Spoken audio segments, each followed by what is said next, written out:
In this video, we're going to use FM8 to make some really aggressive, abrasive dubstep bass sounds. Don't let anybody tell you that dubstep is all about massive. FM8 is your secret dubstep weapon. Listen to this.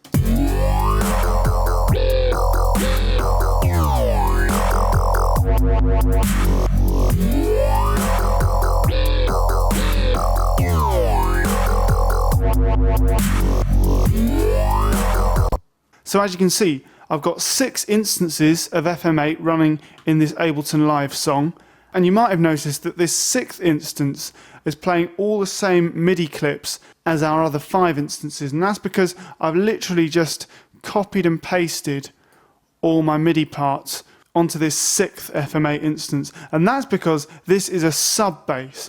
So it's playing all the same MIDI notes as our other 5 bass parts, but it's providing those all-important sub-frequencies that are so integral to dubstep. If I solo this, you might not be able to hear it unless you've got a system with really good bass response or a subwoofer or something.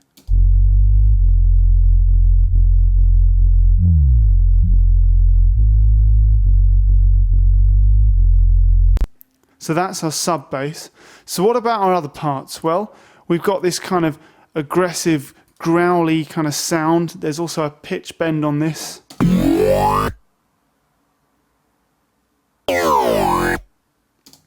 We've got this kind of distorted, high-pitched LFO thing going on.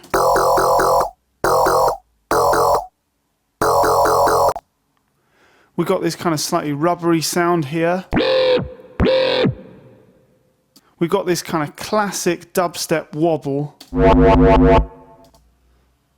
And finally, we've got another kind of angry, metallic, growly sound. So 5 different basses and 1 sub bass, and I'm going to show you how to make them. So first of all, I'm going to duplicate this track. I'm going to mute the first one, solo that, and I'm going to go File, New Sound. Okay, the first thing I'm going to do is turn on operator E, and I'm going to route that into F and turn it all the way up to 100. In this patch, the only normal operators we're going to be using are E and F, and one of the first things I like to do when I'm making a patch is go onto the envelopes, and with each oscillator that I'm using, I like to link the envelopes and just pull the release out, because at the moment with no release, the operators sound a bit clicky. So I'm just going to pull the release out a little bit.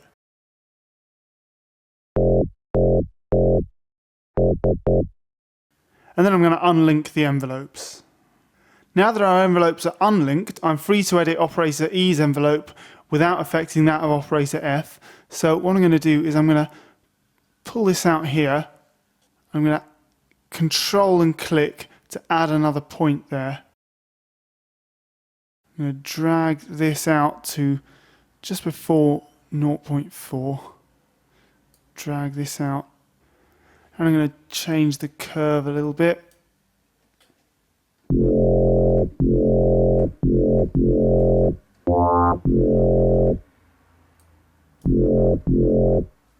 Next thing I'm going to do is I'm going to feed both these operators back on themselves. Not too much, just a little bit to make the sound a bit more aggressive and interesting.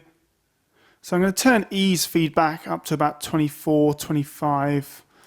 And F's I'm going to turn up to about 13 or 14. Yeah, that'll do. See, it's a subtle difference, but it's worth it, isn't it? Next, I'm going to turn on operator Z, our filter. I'm going to route that to the output with its level up to full. And I'm going to route F all the way into Z. So now at the moment we've got a dry, unfiltered signal from F going straight to the output, but we're also sending it through the filter. Let's have a look at Z. What I'm going to do is I'm going to put both these mode knobs to 12 o'clock so that we've got a bandpass filter. I'm going to turn the resonance up a bit, so now we can have a bit of a filter sweep to add a bit more movement to the sound, make it a bit more interesting. And I'm going to look at the modulation matrix. I'm going to delete that routing there, and I'm going to route our mod wheel into operator Z so we can use that to control our filter sweep.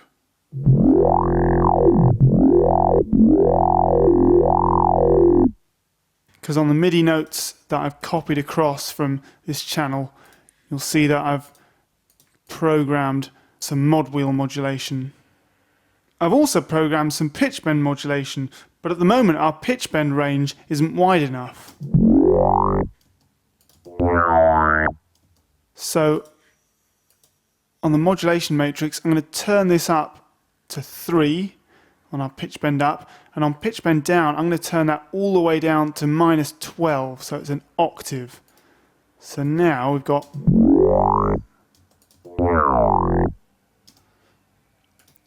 Finally, I'm going to go on the master page, and I'm going to turn the number of voices up to 8.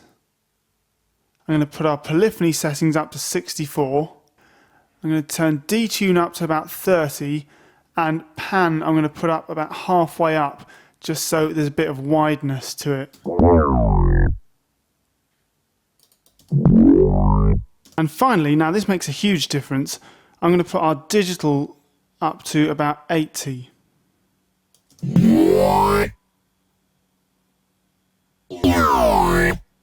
Awesome, on to the next one. So again, I'm going to duplicate this channel, mute the original one and solo our new one, and new sound. Okay, so first things first, we're going to be using operators D, E and F, so I'm going to turn D and E on, and I'm going to go on the envelopes page and link operator D with E and F so that I can just pull out the release a little bit so that it's less clicky. I'm going to turn F's level down a little bit so it's only at about 40. And I'm going to route D into F with a level of about 50.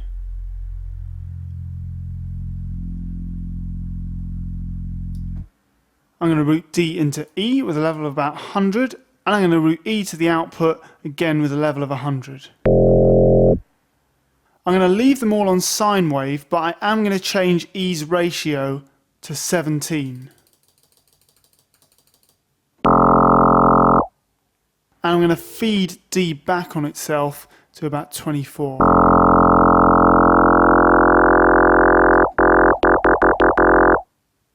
Next, I'm going to jump into the modulation matrix. I'm going to delete this routing here, and I'm going to route LFO1 into operator D. So about 74, 75, I reckon. I'm going to change this to a sawtooth wave. I'm going to put it on sync. I'm going to turn on key sync, and I'm also going to turn key scale and velocity scale right down. Next, I'm going to jump on the master page, and I'm going to turn digital up till just below halfway.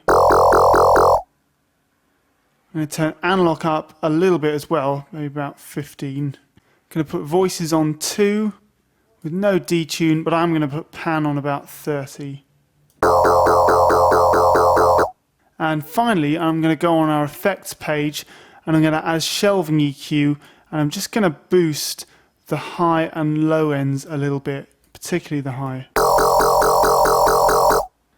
Okay, we've been at this a while, so we're going to take a little break now, but don't go anywhere because we're going to continue exactly where we left off. See you in a bit.